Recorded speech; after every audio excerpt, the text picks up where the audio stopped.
Olá, tudo bem? Meu nome é João Paulo, sou professor de História e o tema da aula de hoje é a revolta de Juazeiro do Norte, que aconteceu em 1914, ok? Bom, esse conflito surge de uma questão entre as oligarquias locais e o governo federal. Por quê? Esse período é o período da presidência do Hermes da Fonseca, do presidente Hermes da Fonseca. E o que o Hermes da Fonseca vai criar? A política das salvações.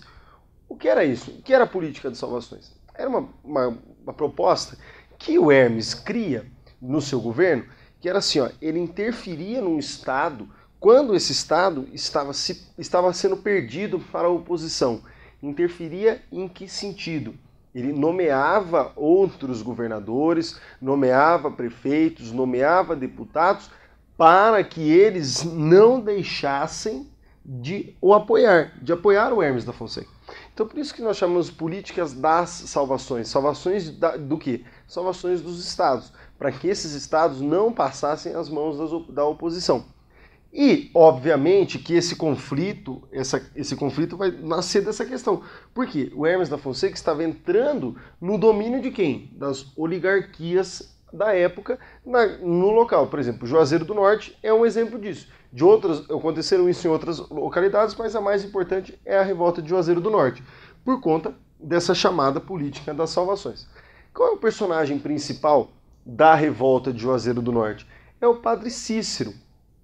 O padre Inciso, o padre Cisso, como a gente escuta falar ou ver com quem já foi a Juazeiro do Norte, toda cidade todo estabelecimento tem uma foto do Padre Cícero, a cidade tem um monumento enorme sobre o Padre Cícero, e o que ele era? Ele era um fazedor de milagres, mais ou menos isso. Ele era uma pessoa que a população apoiava e que a população gostava dele, a população dava muita credibilidade ao Padre Cícero. E o que acontece? O Padre Cícero não estava interessado ou apoiando a política das salvações. E ele começa uma revolta.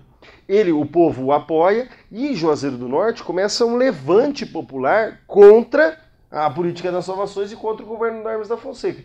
E por que ele vai ganhar tanto apoio, tanta credibilidade? Porque ele vai derrotar as tropas federais. O Hermes da Fonseca manda até Juazeiro do Norte um destacamento e eles, os populares, apoiados e dirigidos pelo Padre Cícero, vão derrotar as tropas federais, certo?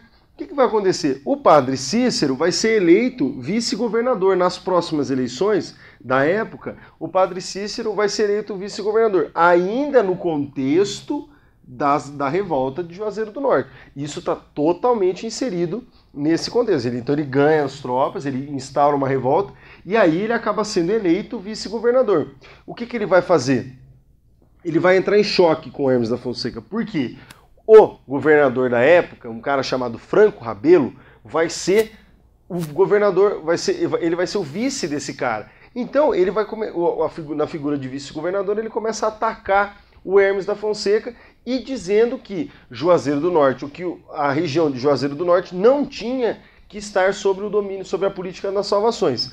E o que vai acontecer? O presidente vai ser obrigado a nomear um governador novo para a região. Qual governador? Um governador apoiado no que o Padre Cícero estava falando, juntamente com as oligarquias da época, juntamente com as oligarquias locais do Estado. Certo? Então, no contexto geral, a revolta de Juazeiro do Norte é um descontentamento contra quem? A política das salvações do Hermes da Fonseca. A figura principal é o Padre Cícero, que era um padre conhecido, fazedor de milagres e também porque ele derrotou as tropas federais.